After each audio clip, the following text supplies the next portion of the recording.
So we start today in this context of the fourth industrial revolution.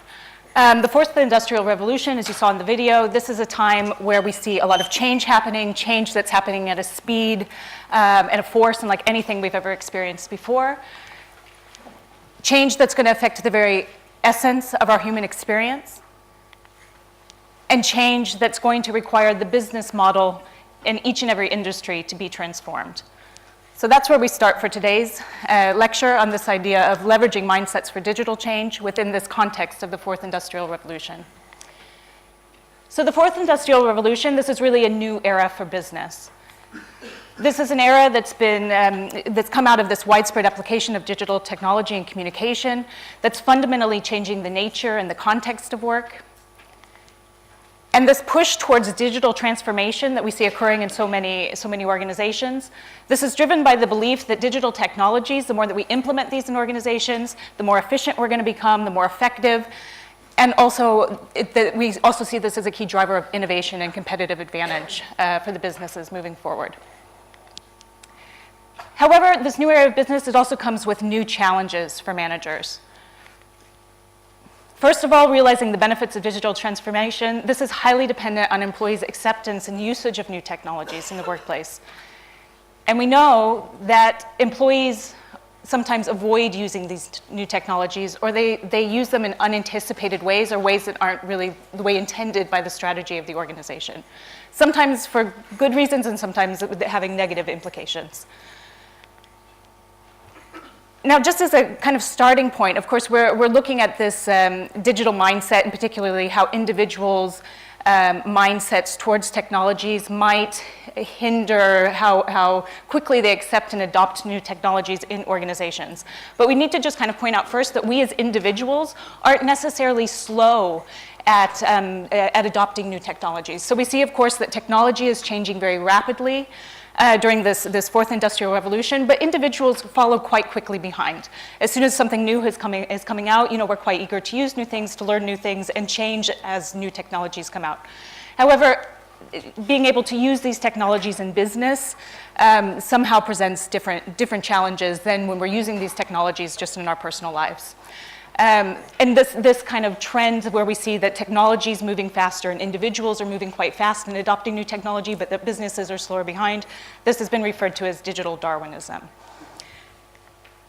Now, when we talk about acceptance and usage of new technologies in organizations, of course, this is something that's been a focus in research for a couple of decades now, since really we started introducing new technology in the workplace.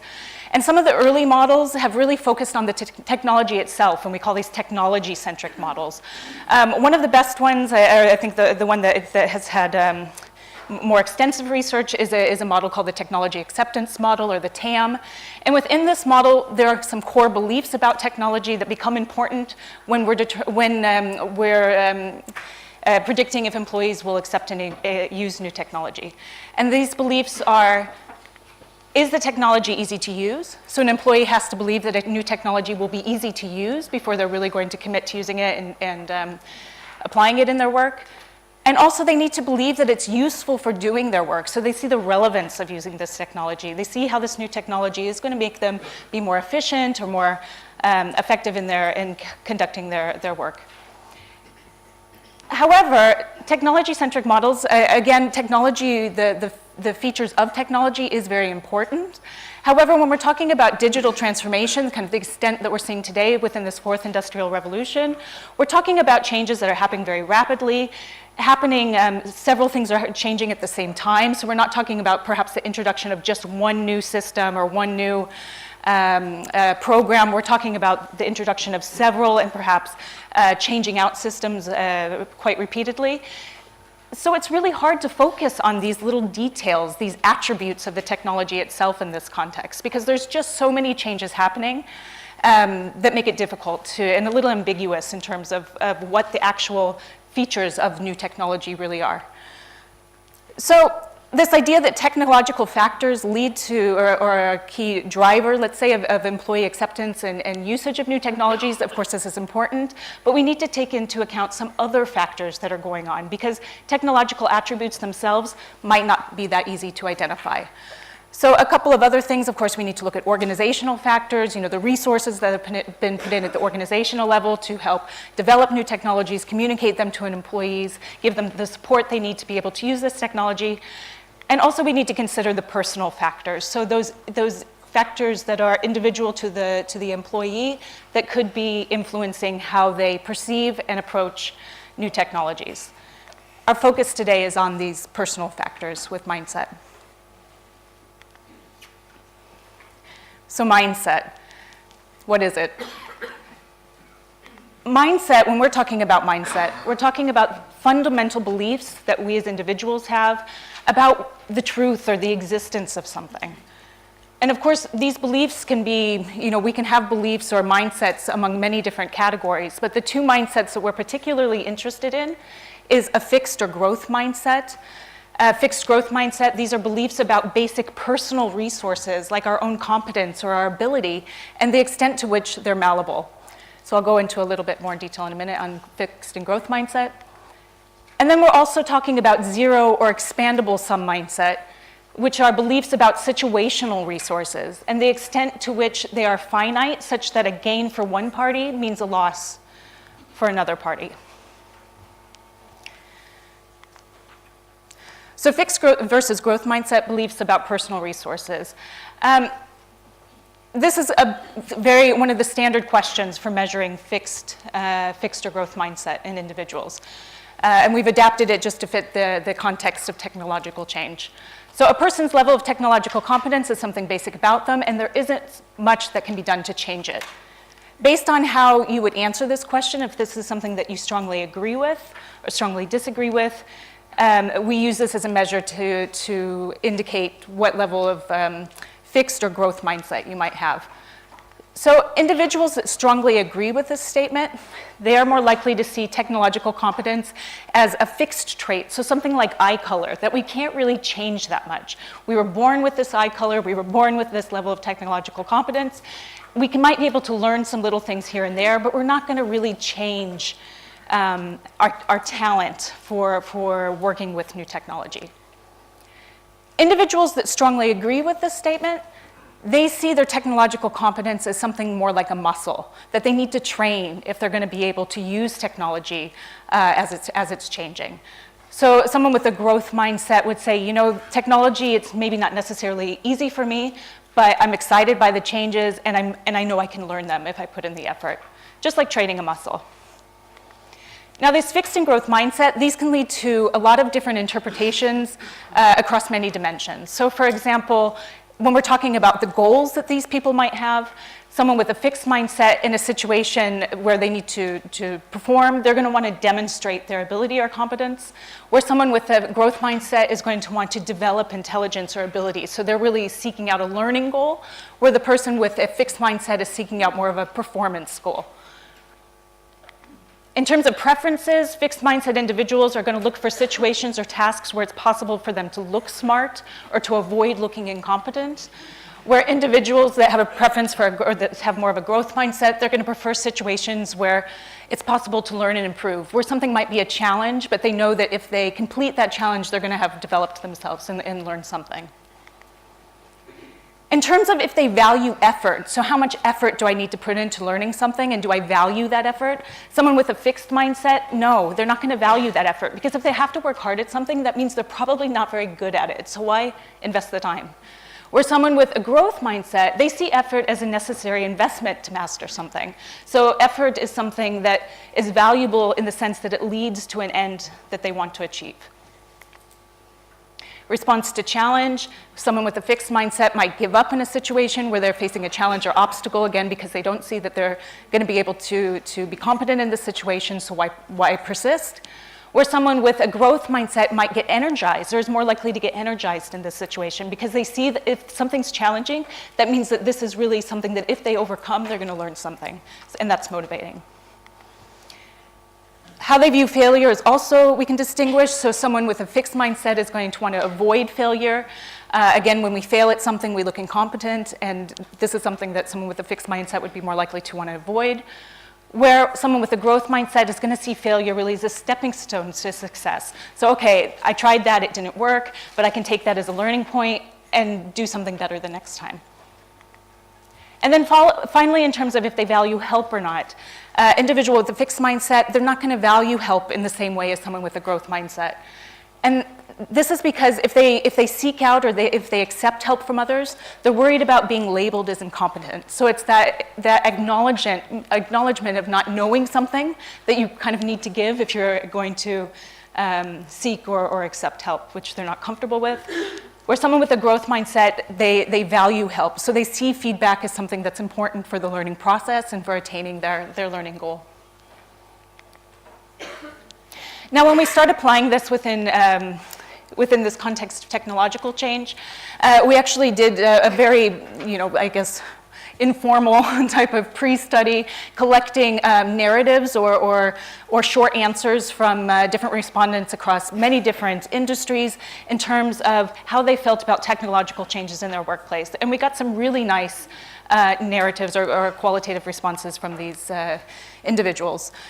Here's a couple that we see as really indicating this fixed mindset. So the first person here, she says, I was a little worried because the new register system, so this new technology in her workplace, was something new and something I would have to learn and show my team. So this feeling of a little bit apprehension or nervousness about a new technology coming in that she might have to learn and also display her own competence to others, to be able to teach others how to use it. So this is something that we think kind of signals, in a sense, this fixed mindset, and it also happens that this person did rank higher on this measure that we showed before. So they did their answers to the measure of fixed or growth mindset did indicate that they had more of a fixed mindset. Another quote here, it was mentioned that following a patient management software update, that the buttons were rearranged a bit. So I'm thinking it must be on the computer system. And they had to adjust their muscle memory to figure out the questions as quickly as they had before. This is also someone that talked to their coworkers to see if they also had the same experience with this technology. And this indicates, this was also another individual that indicated that they were higher on fixed mindset. And what's interesting here is that you can see in this response that they were concerned that, hey, they weren't performing as quickly as they were before. They have this goal of performing well for being competent, and this new system meant that they had to kind of work their way back up to being as efficient, and that can be a little bit stressful. Also, what's interesting is this was someone that needed to check around with other people to see if they were also struggling, right? To make sure that there was some validation, like I'm not the only one struggling with this, right? Which is also kind of playing into this fixed mindset and how we can be concerned with our performance compared with others. And then when we look at those individuals that indicated that they were higher, let's say low on the fixed mindset measure, indicating that they were higher on growth mindset, we have nice quotes like, I think that this new technology in my store, in this case it's a new Wi-Fi hub system, it's an interesting change. It's something that's really sets us apart for others, and it's a good learning experience for me.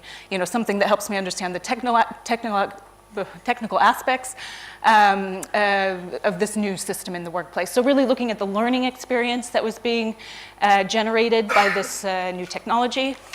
Yeah, and I have one more quote here. So also a quote here about how this new system at times is difficult, but when I can't understand it, I study it in depth and I learn about how to use these new techniques. So someone that sees this challenge not as something that means I'm going to give up, I'm not going to use this system, but I need to work through it to be able to understand and use it effectively for my job.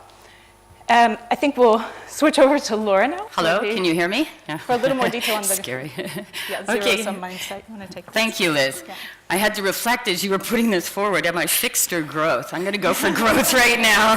Do you want me? I've had the privilege to work with Liz and Suti, who are much more into the digital transformation. I come from a different background, more negotiation. And with a wonderful talk we had across a cup of coffee about digital transformation, we came about this idea of the next mindset, which I want to introduce to you. And this is the zero-sum mindset. And this is something that's very prevalent in the negotiation research, how we we approach situations in which we have interdependence, we can't achieve our goals on our own, and the way that we view the situational resources. Are they finite? Are they zero-sum? A situation in which what we'd imagine if we apply this to technology, that technology is the other party, and it's ourselves, and if we're in a situation with these finite resources, how we perceive that situation might be that if technology wins, I lose. Zero sum. And if you face a situation or you have that mindset where you're looking at technology as a zero sum, that's going to affect your behavior. And here we can draw on a wealth of research from the negotiation literature that shows what happens when we do that. And we make a lot of mistakes if we see situations as zero sum. And we miss out on the opportunities, which the other side of the coin, what we teach in negotiation, what we've coined here is expandable resources. For those of you familiar with game theory or negotiation theory, we'd say variable sum. But is it possible that we could also see the situation not as a competition, because when we start seeing it as finite, then we're thinking, ooh, how do we get as much as we can? We start having strategies that are competitive, perhaps destructive for the organization, because it's about winning. Whereas if we look at it in terms of an expandable mindset, then hey, what can we create together? In negotiation, we talk a lot about working together. When we see that maybe our interests aren't totally aligned, we try to create something more. We talk about it's not a war to win, like we think with limit or finite resources, but actually it's a problem to solve. And so when we started talking about this, hey, how does this mindset possibly work with the growth mindset and the fixed mindset, and how might they interact?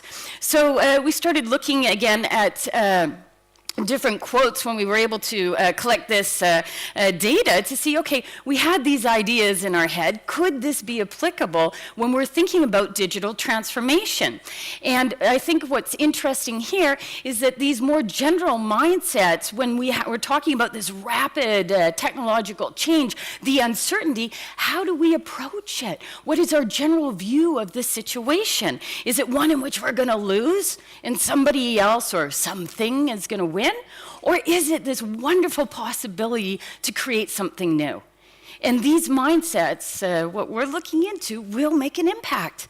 It'll guide what we do. And I'm going to say that mindsets are fundamental. They not only shape what we see, they shape how we behave. And I'll just say a little bit about that, but they also shape how other people behave. But here we find some examples from the data that we collected. So we see here some evidence maybe of the zero sum. Does that sound familiar, the zero sum perspective? Yeah, I think so. I sometimes use it a bit too much in my life, but I'm working on it. Okay, so how do you feel about technological changes in your workplace? I dislike most of them. No, that's not me. Okay. Most of them feel like backward technological steps because the new products offer us less autonomy, less control, and even less access to our own data. We see this encroachment onto our resources. We get less. And technology gets more. Okay? Zero sum. It's also another quote we have. It's very possible, but the way technology is heading, there may not be any more need for us people. Like, we don't hear that in the media quite often. I mean, we don't have to go far to be influenced that way. So there might not be a need for us. Everything will be done by computers or robots. Well, personally, I like the Matrix, but in the end, we are faced with these fears. So we can also see how our mindsets could be influenced externally as well. Here's some more quotes, more now from the zero-sum finite resources to how can we expand the resources, create something new. And here we have, I love technological change. It's exciting, and the technology is essential to prepare our students for the 21st century workplace. And I really like this citation or this quote from the data because it's from a librarian. And I think that's an industry, and we have some research and other data that people have looked at, how this profession has transformed themselves. and made themselves so relevant and essential for the future, not by rejecting the technological changes, but by embracing them. So I think here it's wonderful to have a quote there. I feel my organization is out on the leading edge and helping shape the direction in which some of these technologies will be adopted. And again, we see here, people aren't focusing on the specific attributes. They're seeing technological change in a wider perspective. They're seeing it as more of a transformation than these individual technological developments or one specific type of program. So here we have at least anecdotal evidence so far that, hey, this might resonate. This might be the way that people have these digital mindsets, that how they approach these transformations and changes. So the next question, of course, is who cares? So people have these mindsets, and so what do? Well, we say we should care because it's really important. From a lot of the psychology and social psychology, we know how mindsets direct people in terms of their behavior, in terms of their actions, in terms of the way they see the world, and what we see becomes. So in addition to affecting ourselves, we can affect other people. So why are mindsets important? This is a really central question. Because we do this research, and why does it matter? Well, we want to change things too. And we have our own agenda maybe about embracing digital transformations or technological transformations and making the world a better place. Some very basic goals here. But we can talk about mindsets being important because my mindset will affect you and how you behave. And we know from a lot of the research on stereotypes, how having stereotypes about people not only affect how you see the people, it affects how the people behave. Well, we can also look at this in terms of mindset. If we believe other people can't change, you're born with that eye color, it's not going to change, then that's also going to affect what they think they can do and their behavior. So the importance of the manager here, how the manager also has to reflect on their own mindsets and think, okay, how do I view it for myself, but also for others?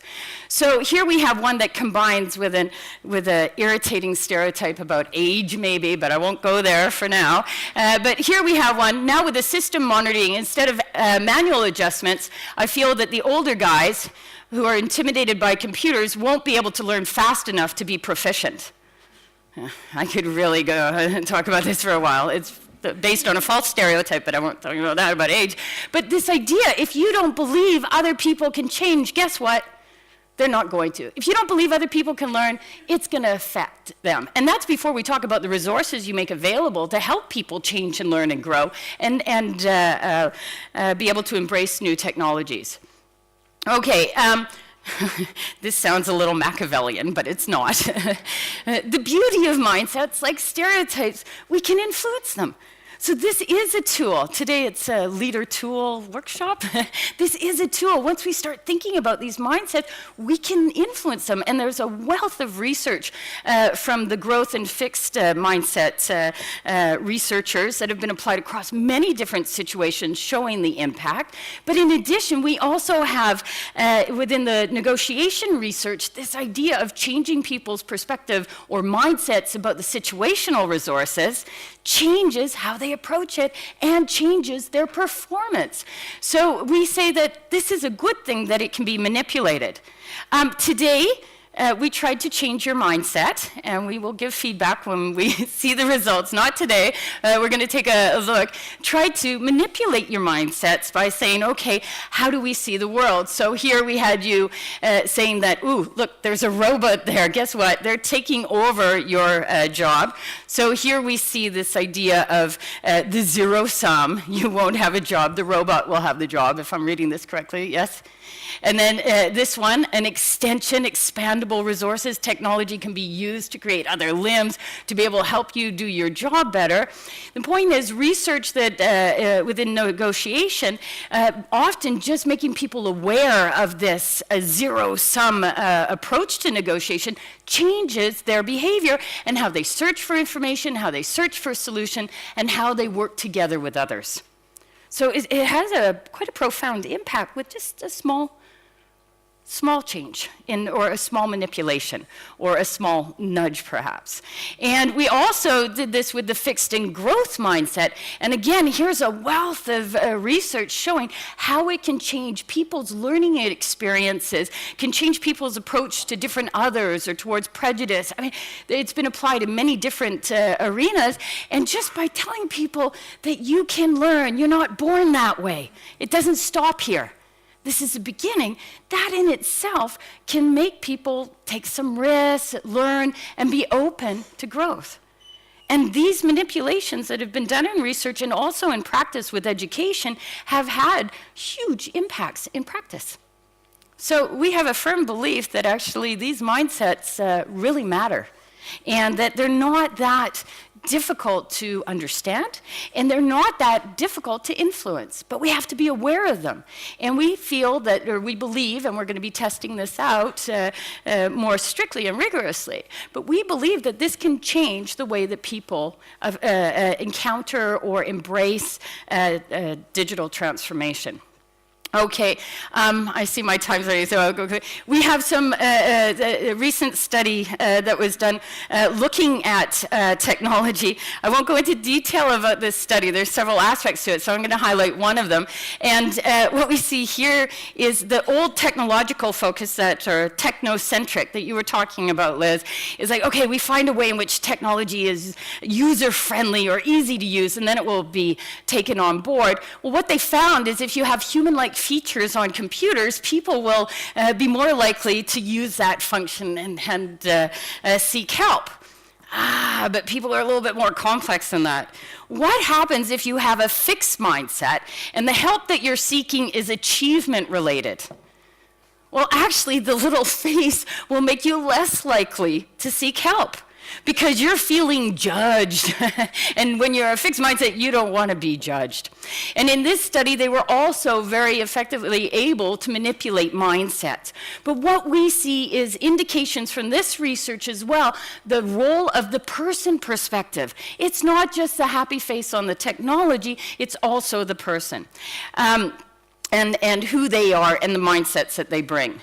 Okay, so this is the last slide going in. Why are mindsets important? Well, because people have a tendency, this is important, to rely on fundamental beliefs they represent when making decisions, because we can't focus on all the details. So it's more likely we go towards these general beliefs. So which ones are we going for? Yes, we think that these zero-sum and growth mindsets are where people will be starting their digital mindset when they're looking at technological change. So it's more efficient than scrutinizing situational details, particularly when situational details are difficult to assess, especially when there's a lot of uncertainty, and especially when there's rapid change. So we firmly believe that these general mindsets are the road forward rather than looking at specific attitudes towards technology. So now I hand it over to my colleague, Siti, who's going to take us one step beyond what happens when these mindsets meet. Thank you, Laura. Thank you so much. So we talk a lot about how different mindsets may change the way that we see personal and situational resources. And all these these viewpoints won't just stay in our brain, in our mind. We do something about it. Right? So when we see the technology is coming, people are running. You can be running towards it because I am curious. I want to know more. Or I'm running towards it because I want to be the first mover, and then I got to put on my flag. Right? Or I can running against it, running away from it. I don't want it. We hear a lot of those. Right? And it boils down to that. When we put into situation of change, we are asked to change.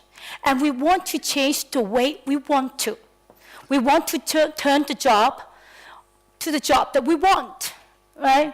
And we know that the change is coming. Either I have to do something about it, or I'm going to fade out, right? So in the research, we call it the job crafting.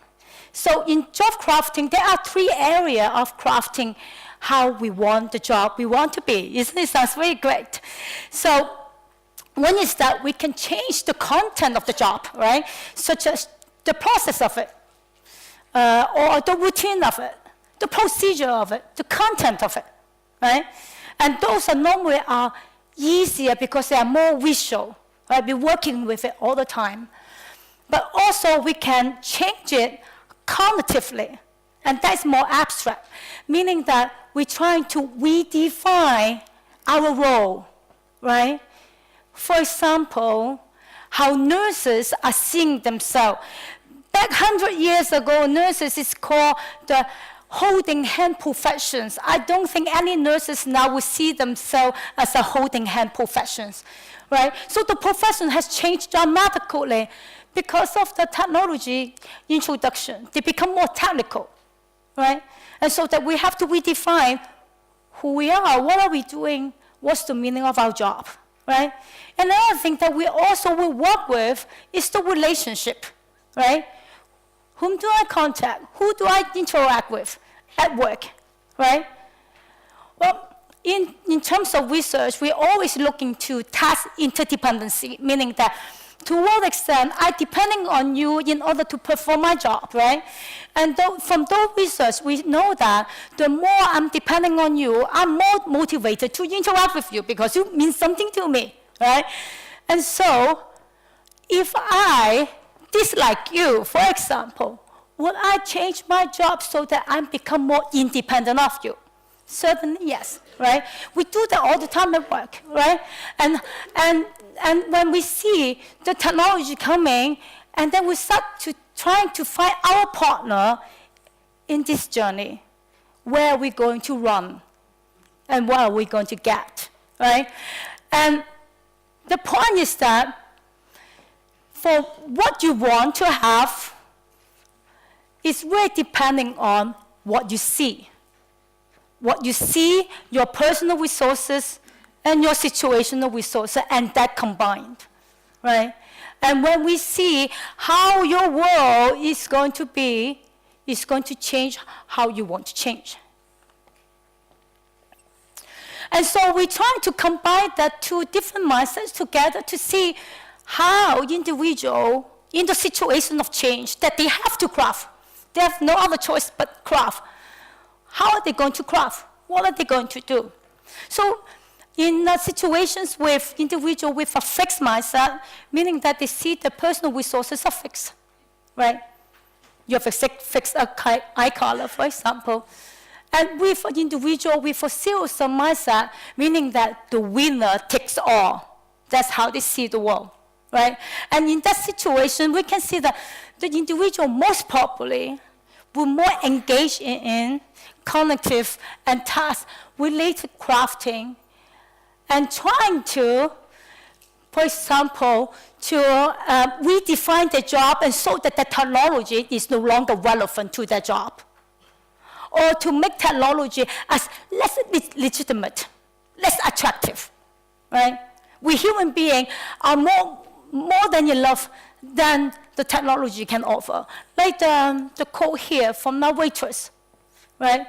So she's trying really hard to please all the customer going away from the self-service counter, right? Because what better than having a nice hospitality from your waitress than you going into a self-service counter with a robot, right? Another condition would be with a fixed mindset person, but they see the resources, situational resources, are expandable. Meaning that even though I may not be good at some aspect of my job, as long as I'm partnered with someone, I'll be fine, right? Because the situational resources are expandable. I can get someone to help me to reach where I want to be, right? And those individuals most probably are more engaged in relational crafting. You see, who are the persons here that actually complement with my competency, and so that we together can create a better world, a better job that we want to have, right? And so, see the quote here from this web developer, right? So he was partnering with a team member. He considered that he does not have the competency that he have in order to reach what he wanted to have, right? And so that the cat and the dog can play together, right? So another situations where the growth mindset together with a zero-sum mindset, that individual consider him or herself can grow whatever as long as he or she wants to, right? Have a very strong learning orientation, tremendous learning orientation, but the persons are very competitive. They're still seeing the winner takes it all, right? And that is the person want to be the champion, want to be the first mover of this technological change, right?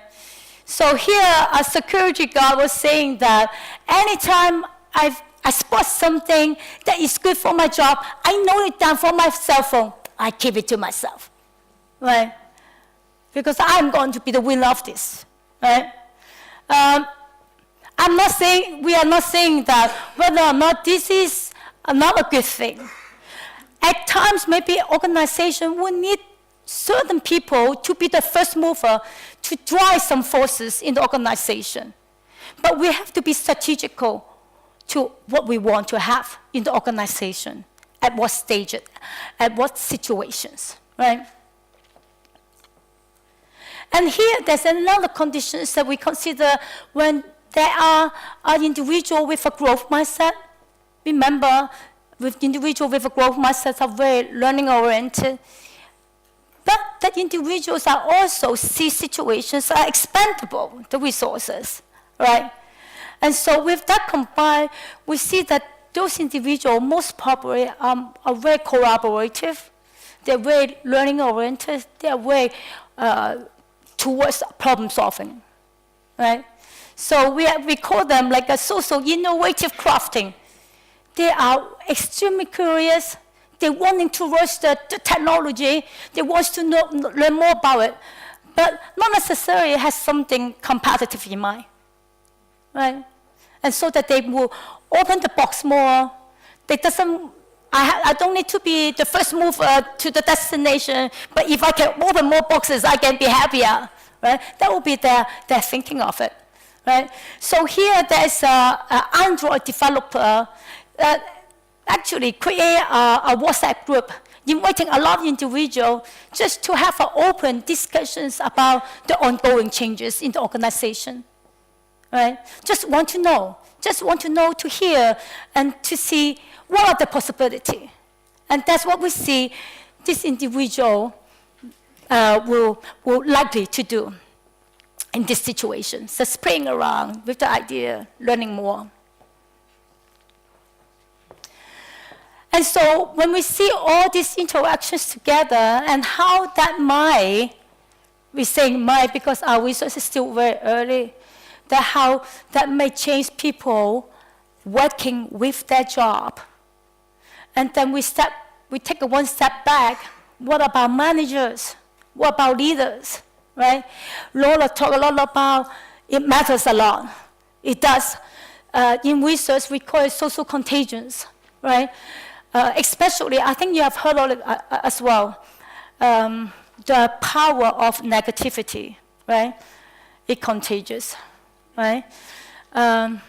Especially negativity is much more powerful than positivity, right?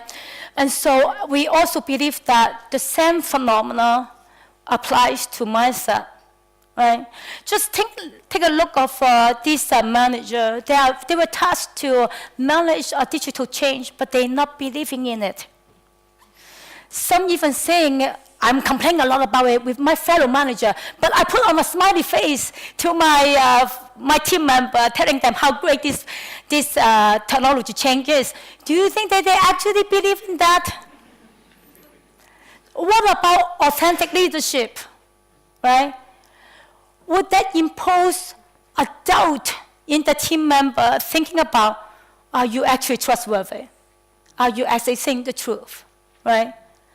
If the manager, he or herself, cannot see the opportunity, why could the others, right? They won't, right? And so that's why we're saying it is so important. We also, manager, have to look at ourselves, asking, What is our will in terms of technological change? Do we see the opportunity? How we see it? And look at this person. I feel hopeful about the new management system. Well, the person admits that there's still a lot of learning curve. There's still we need to know about. But I feel hopeful about it. And even that manager implement a 90-day policy of non-coaching to make it a learning experience, a learning environment for everyone to trial error. Of course, in a change process, who will actually do 100% right? And why could we ask that? Lisa and I did a study before looking into how individual craft when they are feeling overload. All right?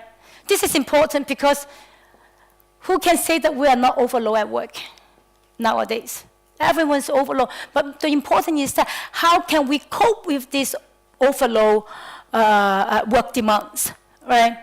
And the more you can cope, of course, that will be better, because then you get more balance, get more productivity, much more individual well-being as well. However, what our study is showing is that even though the individual employee are very adaptable, as long as the leader is not adaptable, it constrains the individuals to craft. There's so much powerful the influence that a leader can have, right?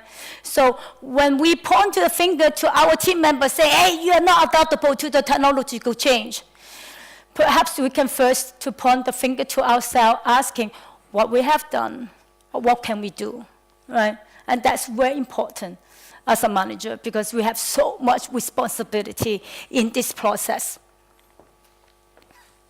And so come down to the big questions of this seminar. So what should we do, right?